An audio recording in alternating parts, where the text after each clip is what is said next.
지금 테헤란이 지금 모든 연락이 차단되어 있는 상태고요. 그래요? 외부에서 안으로는 국제전화가 안 들어갑니다. 근데 안에서 이제 외부로는 국제전화를 이렇게 할 수가 있는 상황이긴 한데 3월 21일 엊그저께가 이란의 신년이었거든요. 노루즈라는 신년이어서 사실 이란인들한테는 굉장히 민족 최대의 명절이자 지금 뭐 라마단도 끝나고 해서 가장 즐거워야 되는 시절인데 좀 아쉬움이 되게 큽니다. 그날도 때렸거든요. 그날도 때렸습니다. 미국과 협상하지 않았다. 유가를 낮추기 위해 가짜 뉴스가 사용되고 있다. 이란은 침략자에 대한 완전한 처벌을 요구하고 이 목표가 달성될 때까지 최고 지도자와 국민을 굳건히 지지할 것이다.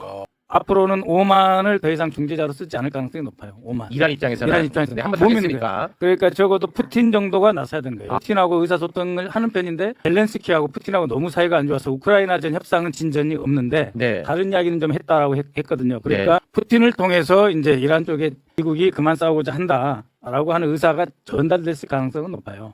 당하는 이란 입장에서 보면은 뭐 이럴 때는 이러고 저럴 때는 저러고 지금 네가 나를 완전히 다 죽여놓고 나서 너 이제 살려줄게 내 손 잡아 이런 거는 내가 못 받아들이겠다. 2년에 한 번씩 잔디깎기를 한다 이거예요. 이란의 미사일 수준이 높아지고 핵 그 농축이 높아지면 2년에 한 번씩 와서 줘 팬다. 2년에 한 번씩 잔디깎기를 하는데 이제는 싫다 이거예요. 이란은 그렇게는 그렇게 못 산다 우리. 이제 확실히 끝내든지 네가 잘못했다 하든지 배상을 하든지 뭐가 있어야지 우리나라를 이렇게 망가뜨려 놓고 뭔 짓이냐.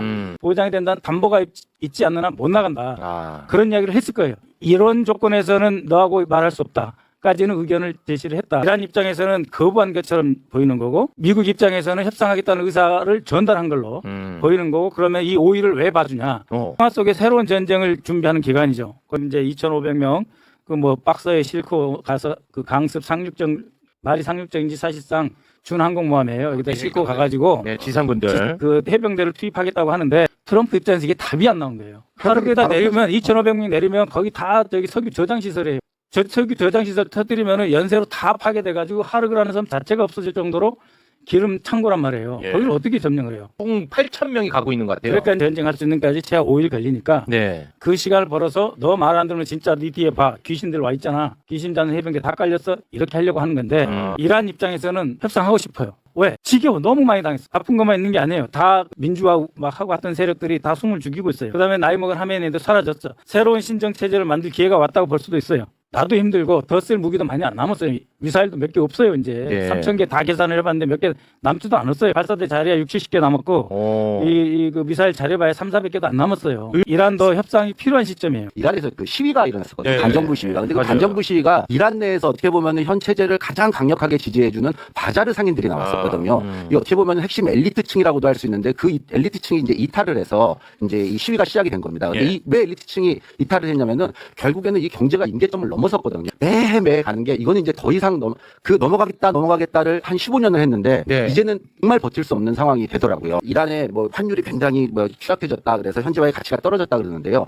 그 10년 전에 트럼프 행정부가 2016년도 11월 달에 딱 들어왔을 때가 35,000 리알이었습니다. 그냥 35,000 리알. 근데 지금 1달러당 35,000 리알이었는데 지금 12월 28일 딱 기준으로 1달러가 148만 리알이 됐고요. 그리고 전쟁 바로 직전까지는 165만 리알이 갔으니까 이게 무슨 환율로 계산을 한다는 것 자체가 저희 그 대학 동기가 20년 차 대학 교수를 하고 있는데요. 3억 리알 정도를 받는다 그러더라고요. 그래서 야, 3억 리알이면 엄청 크겠구나 했더니 지금 환율로 계산을 해보면 200불 받는 겁니다. 근데 본인이 20년 전에 처음으로 첫 월급을 받았을 때가 400불을 받았다고 하는데 지금 20년 만에 200불이 된 상황이고 이제 이런 것들이 너무 그 현실에 들어가 보면 아, 이게 경제난이 이제 넘어갔구나. 그게 이제 임계점을 넘어섰고 그래서 시위가 일어났고 민중들이 붙었고 근데 이제 거기에서 1월 8일 9일 날 강경 진압을 했던 거죠. 그러면서 뭐 정부 발표로는 3,300명, 그다음에 이란 뭐 이 외부에서 보는 건 한 35,000명까지 지금은 사실은 3주 지금 24일째 전쟁이 접어들고 있는데도 이란에서 지금 사망자가 한 1,500명이거든요. 근데 이틀 만에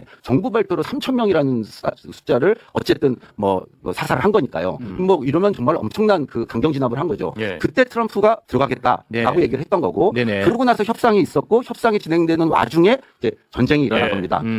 한번 돌이켜보면 이란의 입장에서는 이 경제난이라는 숙제는 당면 과제입니다, 지금. 그게 최고 지도자가 바뀌었던 하메네이가 됐던 모주타파가 됐던 아니면 지금 누가 들어오던 간에 경제 문제를 해결하지 못하면 만약에 지금 종전이 되더라도 이 경제난이 해결되지 못하면 이제는 전후 복구까지 해야 되는 상황이거든요. 전후 복구라는 거에는 돈이 필요하고 돈이 필요하면 원유를 팔아야 되고 원유를 팔아야 되면 제재가 해제해야 되고 제재가 해제되려면 미국과 대화를 해야 되는 그 상황에서 만일 지금 종전이 이 상태에서 이란 입장에서는 가장 두려운 게 트럼프가 승리를 선언하고 빠지는 겁니다. 얻어내지 못할 어떤 결과물도 없이 무슨 말씀이신지 빠져버리면요. 알겠네. 예. 그러면 이제는 당분간 아주 짧은 시간 동안은 체제는 유지될 수 있을지 모르겠지만 결국에는 그 경제난이라는 것, 그리고 다시 민중의 봉기라는 것, 그리고 다시 돌아가서 어쨌든 3,000년, 이란 정부 기준으로 3,300년의 자국민을 희생을 시켰다라는 것에 대한 반감은 다시 올라올 겁니다. 이란 쪽에서도 어제 얘기했듯이 제시한 게 세 가지가 있어요.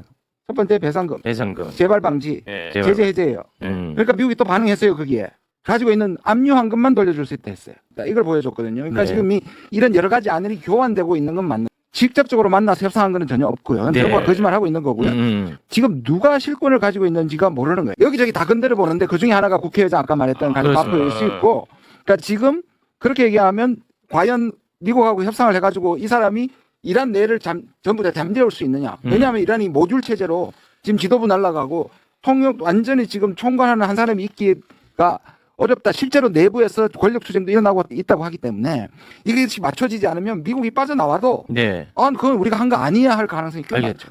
결국 이 핵물질에 대한 협상이 있으면 나머지는 자동으로 다 해결될 건데 가장 역사적으로 남는 그 비핵화 협상이 몇 개가 있었는데 그게 그 리비아 가다피였어요. 가다피는 이제 그 원자로를 지었다가 벽제 다 뜯어가지고 다 실어서 미국에 반출을 했어요. 그리고 폭탄 맞아 죽었어요. 가다피가. 그거는 아무도 안 하겠지. 그러니까 이 자신들의 경제력을 회복하고 정치적 정통성으로 국민을 먹여 살릴 수 있고 다시 신정 체제가 어느 정도 인정받을 수 있게 숨통을 떼어달라. 하나는 핵협상에서 단계적으로 제재를 해제해달라. 두 번째, 다시는 나 공격하지 말라.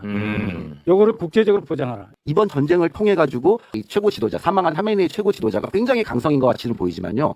실질적으로 하메네이 집권 37년 동안에 이란 내부에서는 국민들이 선거를 통해 가지고요 체제를 바꿨습니다. 정권도 바꿔보고 개혁파도 들어왔다가 보수파도 들어왔다, 이거를 꾸준히 진행을 해왔었거든요. 그리고 2016, 15년도에는 제20포회라는 핵합의를 타결을 했었고요. 그때도 혁명수비대도 있었고 그때 최고 지도자도 있었습니다. 이 말은 하메네이는 어쨌든 간에 이란 그 신정체제 내에서의 그 보수파와 개혁파에 이런 밸런싱을 해줄 수 있는 제어 역할을 충분히 했었는데 갑자기 하루아침에 없어져 버리니까 이 보수 강경 세력들이 굉장히 강해진 거죠. 그러면서 이 군부가 어쨌든 통치를 하면서 전시가 되니까 굉장히 잘 지금 대응을 하고 있는 거고. 근데 이런 상황에서 만약에 하메네이가 있었다면 작년 12일 그 6월달에 있었던 12일 전쟁처럼요 딱 맞고 바로 그때는 벙커버스트 14발 맞고 모든 걸 그냥 멈췄거든요. 근데 지금은 그렇지 않고 끝까지 반발을 하면서 호르무즈 해협 봉쇄까지 들어갔고 이 호르무즈 해협을 봉쇄를 해보니 단 한 번도 해본 적이 없었습니다. 이란은요. 한다라고 주위에서 했던 것이고 하면 이렇게 될 것이었다라고 생각을 했는데 해보니까 이 먹히네. 이게 어떻게 보면은 핵은 억지력을 가질 수가 있지만 사실은 이 호르무즈 해협이라는 봉쇄라는 거는 지금 이란에게는 굉장히 큰 어떤 레버리지를 일으킬 수 있는 하나의 도구가 돼버린 거죠. 시점이 수상한 트럼프의 이란 발표들. 도널드 트럼프 대통령이 최근 이란에 대한 레드라인을 뒤집은 것을 계기로 그의 전시 의사결정을 이끄는 동기가 정확히 무엇인지에 대한 의문이 제기되고 있다. 증시가 문을 닫은 21일 토요일 저녁에 트럼프 대통령은 이란이 호르무즈 해협 통행을 48시간 내에 재개시키지 않으면 이란의 발전 시설을 초토화시키겠다며 공개 최후 통첩을 보냈다.